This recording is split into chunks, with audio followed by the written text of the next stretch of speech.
Oi! Welcome to episode 8 of Trow Time with Teflon. Today we've got some heritage restoration work, which is a little bit special. So you can see here where the structural steel has been replaced, and we're going to be filling that brickwork back in.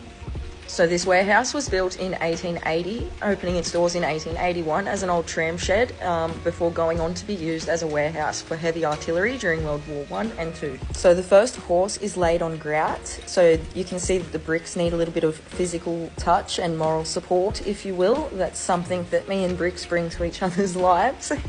Stability in that, you know. I'm not a big fan of grout. I've never worked with grout before today. It's a headache.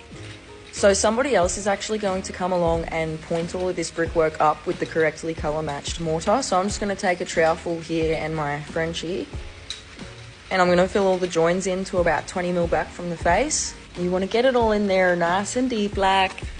So as a lot of people say, brickwork can seem like it's a lot of the same thing every day. That's kind of why jobs like this are a little bit special. It's also something to take a lot of pride in, I think, to be repairing somebody's work from 144 years ago. The bond used in this brickwork is also a little bit nice, a little bit different, a little bit special. We'll talk about that at the end. Now this is actually a double skin wall, so ideally you would have somebody inside on the scissor lift patching up the inside skin at the same time, so that you know that everything's coming together and you've got the space you need on the inside to do what you need to do there.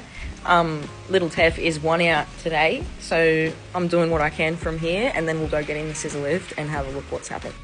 So the bond. So this is a panel of mine. This is regular stretcher bond, one on top of two all the way. This, what we're working with today on this heritage job, is called Flemish bond. So you can see for each full brick there is a return brick that appears to be a half because it's a double skin wall. That's a full brick returning across the two skins. So you can see the pattern stacks up in a different way. I quite like Flemish bond. Into the scissor lift to see what's happening on the inside there. I'm pretty happy with that straight off. And I didn't film anymore because I fear for my life when I'm in the scissor lift. Anyway, that's the whack. Thank you for watching.